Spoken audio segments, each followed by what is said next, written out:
네, 안녕하세요. 오늘 11월 28일이네요. 네요.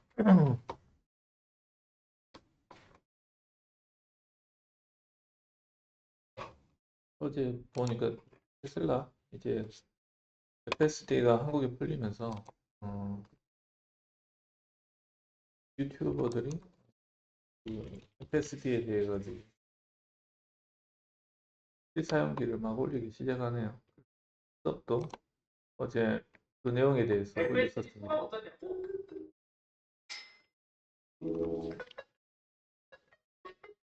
안녕하세요. 이서입니다. 지금 대한민국 자동차 업계에 큰 폭탄이 하나 터졌습니다.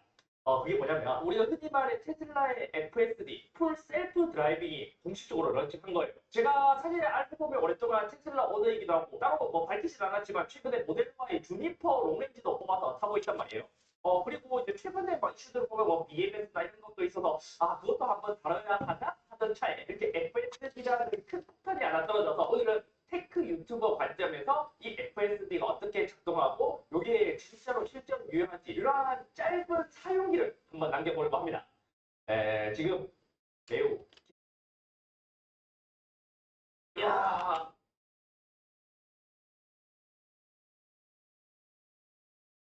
야, FSD. 네, 지금 차 형태를 봤을 때는 모델 X 같은 생각이 듭니다.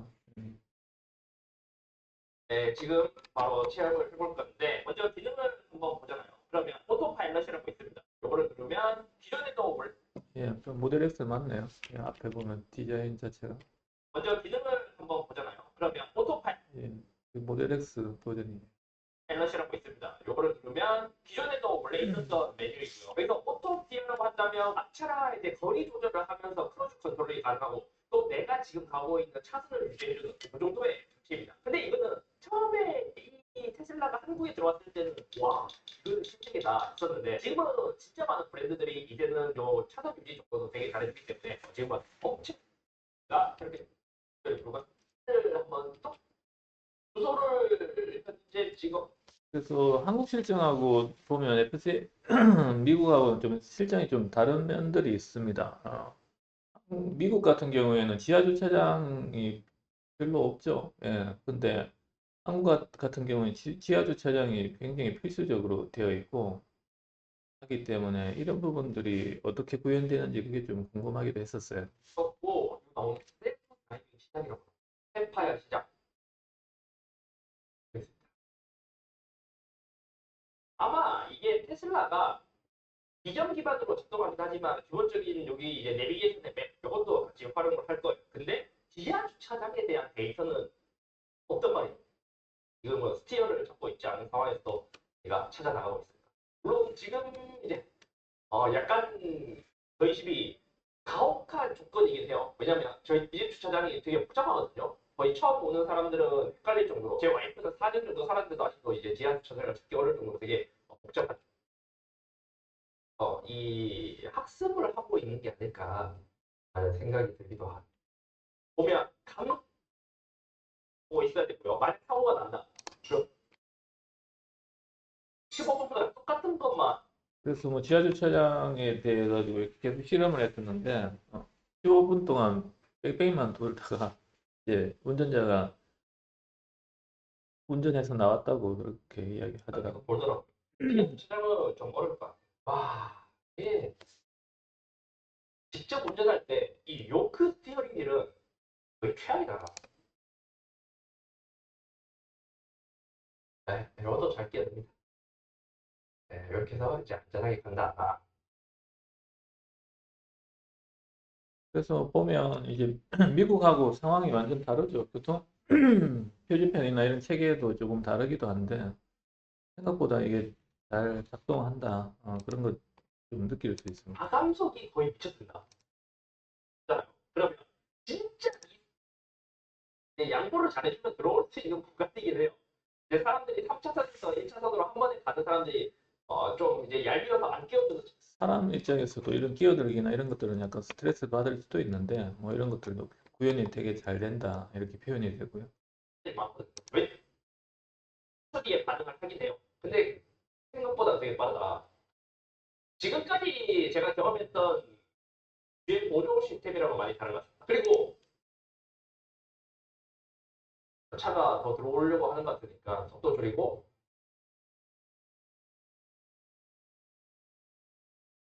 들어갈 때, 오, 야, 여기는 조금, 요거는 이제 차들끼리 맞았을 때 약간 좀 힘든 상황인데, 뭐 이런 것들이 관건이죠. 이제 실제 운전을 하면서 교행할 때 뭐 차들이 간격이 굉장히 좁을 때 얘가 어떤 식으로 반응하는지.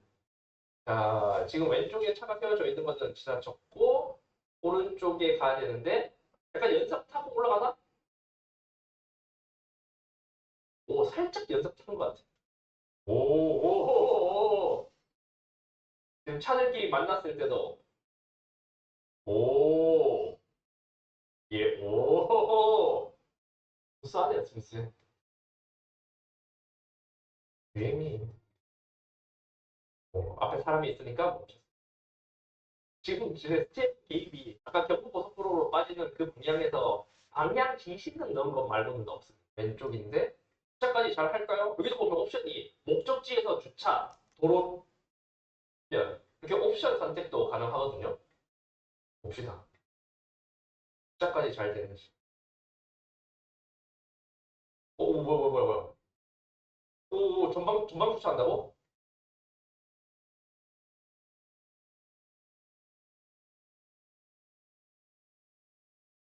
오. 야, 잠깐, 야.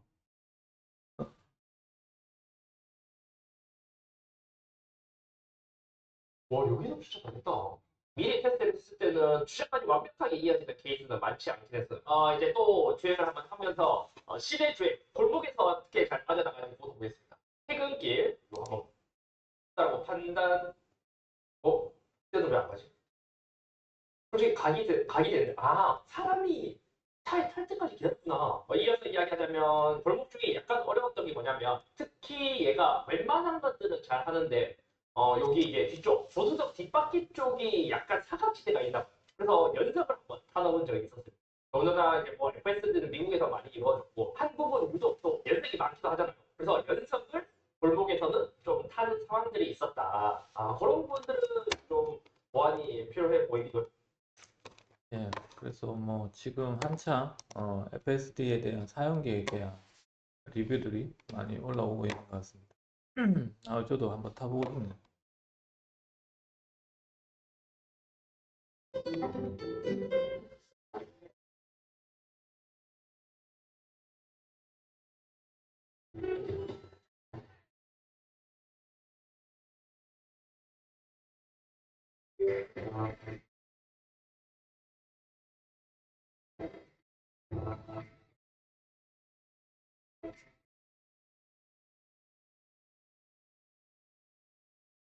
보다 휴머노 사람이 그랩에서는 어떻게 발전해 흘러가고 있는지 끝까지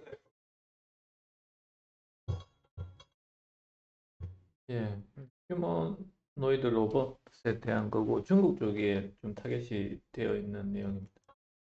지난 11월 이날 행사에서 샤오펑은 차세대 휴머노이드 로봇인 아이언 2세대 모델을 공개했습니다. 샤오펑이 이제 자동차 회사인데 현대하고 똑같이 이렇게 로봇도 만들고 있는 상황이고 정말 사람처럼 좀 흡사하게 이제 워킹을 하는 이게 굉장히 특징적이죠. 키 178cm에 몸무게 70kg으로 사람과 비슷한 체형도 눈길을 끌었지만 사람들이 깜짝 놀란 건 로봇의 움직임이었습니다. 진짜 사람이 걷는 것처럼 부드러운 발걸음을 보였거든요.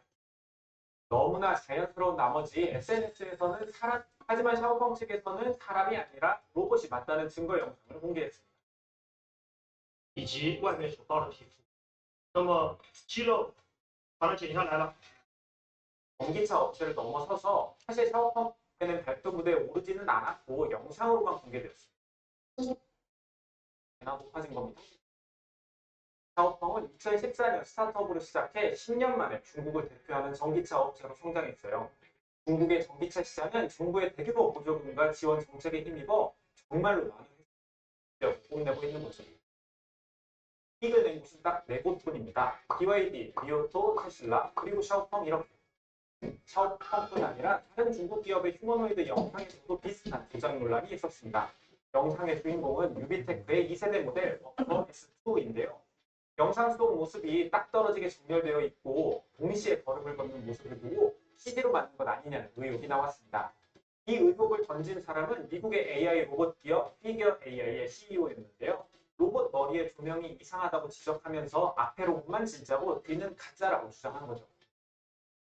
그러자 유비테크에서는 비하인드 영상을 공개하면서 CG가 아니라고 반박했습니다. 사실 중국은 로봇 산업에서 압도적인 경쟁력을 갖고 있습니다. 이를테면 산업용 로봇 분야에서는 후발주자였지만 지금은 선두 자리에 있을 정도입니다. 고그랩 첫 번째 그래프를 통해 살펴보겠습니다. 2024년에 전 세계 신규 설치된 산업용 로봇은 모두 54만 2천 대입니다. 그중에 중국에서만 29만 5천 대가 설치되어서 전체 54%. 산업용 로봇이나 이런 설치 대수를 보면 이제 누적 대수를 하면 한국도 굉장히 높은 수준에 들어갑니다. 그래서 한국이 한 2위 정도까지 될 것 같아요. 근데 24년도 기준으로 봤을 때 이렇게 되는 것 같다는 생각이 드네요. 예.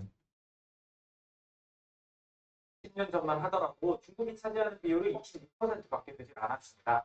하지만 점점 설치 규모가 늘어나면서 2024년엔 전 세계 산업용 로봇의 절반 이상이 한국에 있을 정도로 확장되었습니다. 산업용 로봇뿐 아니라 휴머노이드 로봇 분야도 마찬가지입니다. 휴머노이드에서는 초기부터 작년 12월 기준으로 휴머노이드 개발 기업의 국가를 살펴보면 중국이 절반을 차지하고 있습니다. 뒤이어 미국이 20%, 일본이 10% 정도. 중국 로봇 산업 투자 건수 가운데 49%가 휴머노이드에 집중될 정도로 자본의 집중도 상당합니다. 중국의 휴머노이드 산업에서 자본뿐 아니라 또 하나 주목할 지점은 신생 기업을 이끄는 리더들이 젊다는 겁니다. 앞서 살펴본 샤오펑과 아지봇의 창업자도 1993년생이고요. 벨봇의 왕허 CEO도 1992년생입니다.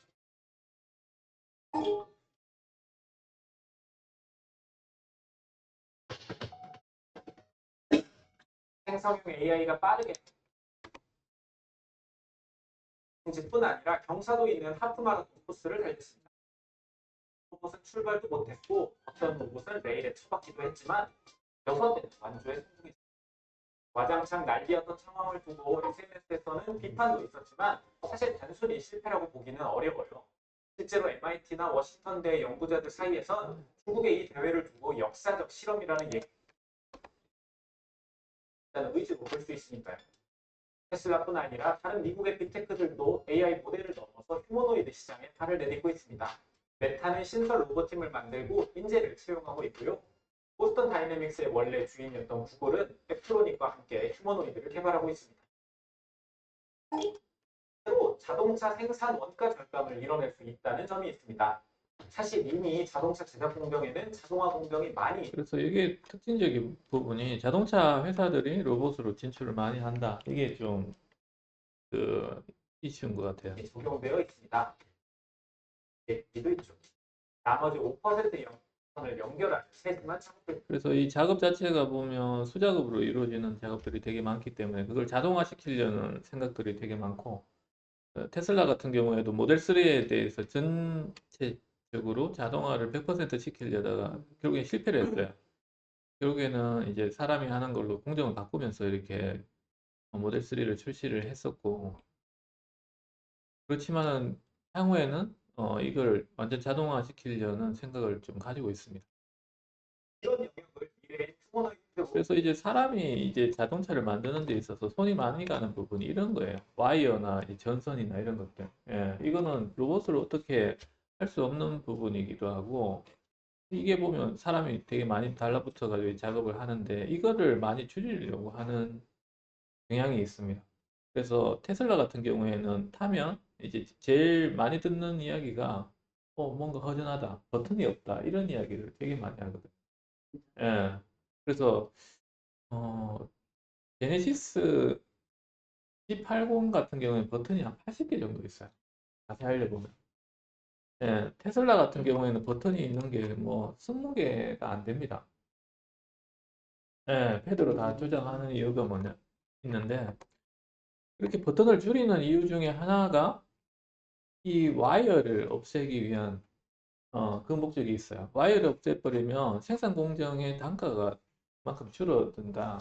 그 자동화로 전환이 가능하다. 이게 또 하나의 큰 장점이기 때문에 그래서 테슬라는 이 하네스라고 부르는 이 와이어들 이런 것들을 많이 없앴습니다. 그래서 보통 뭐 이 전선이 차 한 대를 만드는데 한 5km까지도 이게 길이가 된다더라고요. 근데 테슬라는 뭐 들리는 이야기로는 500m 수준으로 굉장히 많이 이 와이어를 줄였다.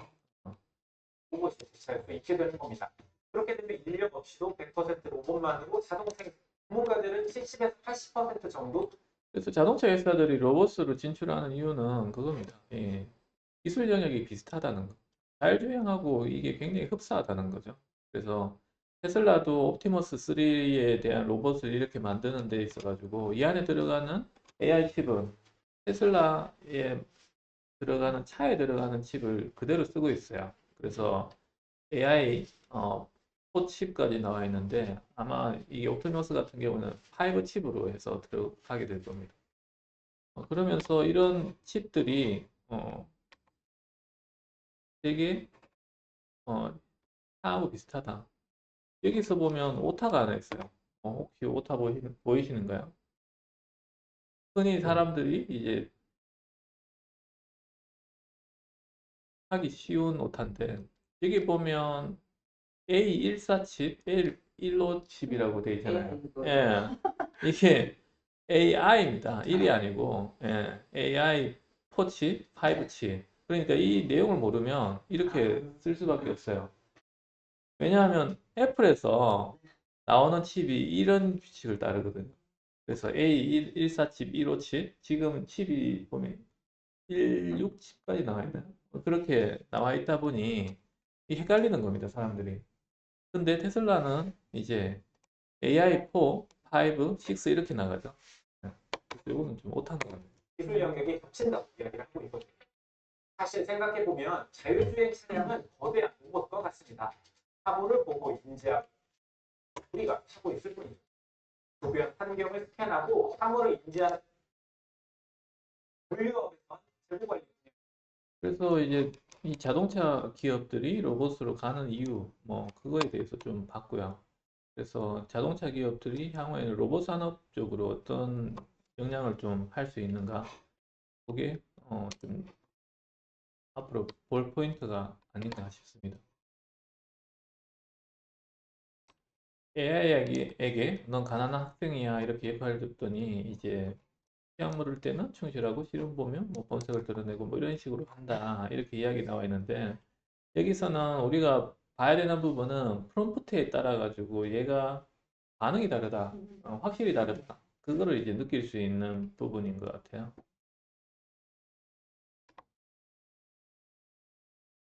그래서 이제 페르소나나 이런 것들을 주입을 할 때 너는 가난한 학생이야 이렇게 할 때 오히려 뭐 부자보다 시험을 잘 보는 이 결과물이 달라지는 이런 형태로 나오기도 한다.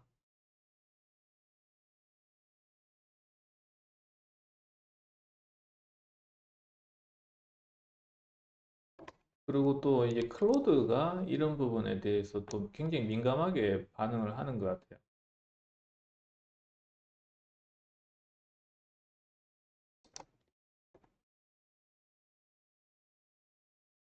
아, 그래서 다른 쪽은 반대죠.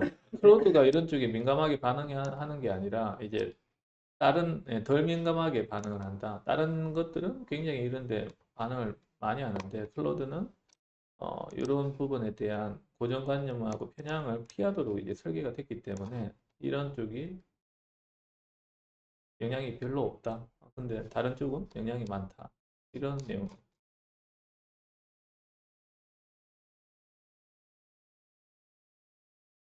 그래서 뭐 AI에 대한 AX라면 이제 그 AI의 트랜스퍼에 대한 이야기죠. 그래서 AI로 전환을 하는 데 있어서 이렇게 이야기가 좀 나오네요.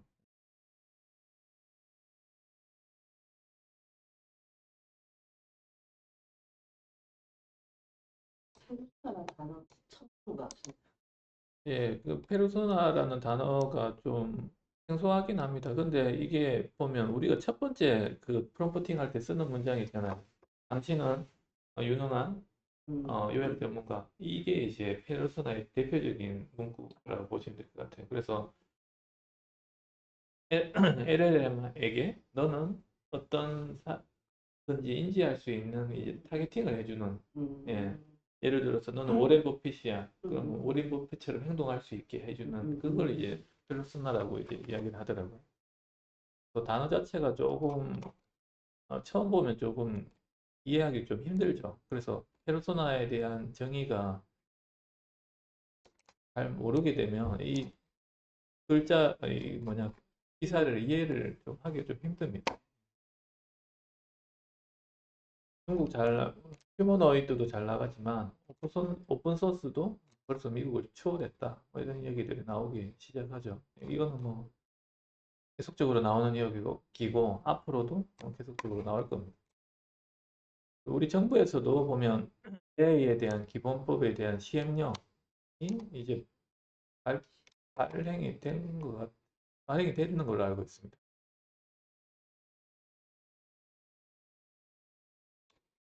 그래서 여기서 하는 거는 AI가 만든 거를 구분을 해라는 거예요. 워터마크나 뭐 이런 표시나 이런 것들을 의무화하는 데 대한 내용인데 이걸 적용하는 데 있어서 약간 혼선이 있다. 이런 이야기입니다. 우리는 봤을 때 이제 정부에서도 이런 쪽에 AI에 대한 저작물에 대해서 구분을 할 수 있도록 유도를 하고 있다. 그걸 확인할 수 있고. 구글 제미나이 3 나오면서 굉장히 영향력이 큽니다.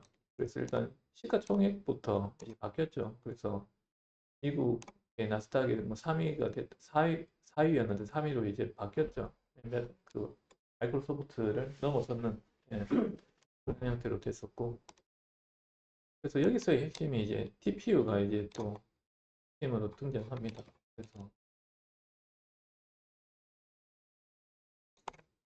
그래서 이 보면 TPU 연합에서 이렇게 나오죠.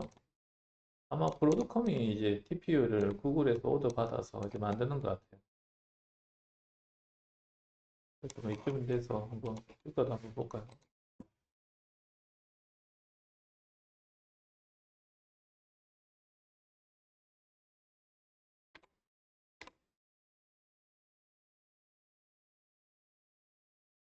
예, 아마 되게 구글이 가면서 같이 이제 가는 형태로 이렇게 보네요.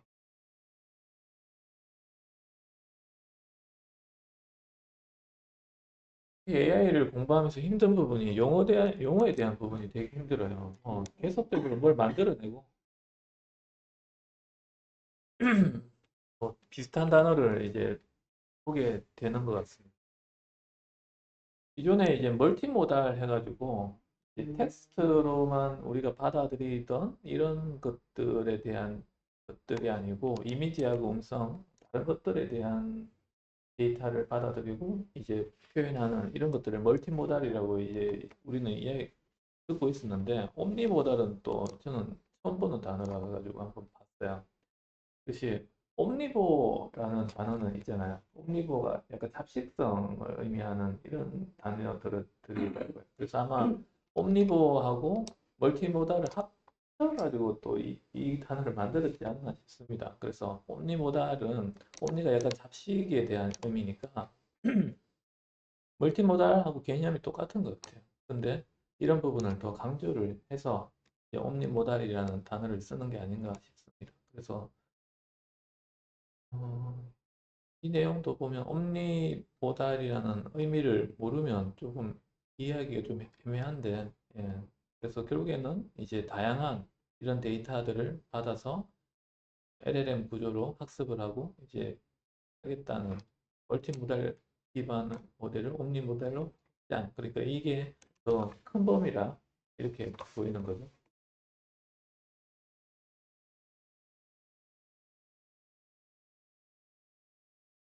네, 오늘 여기서 마치겠습니다.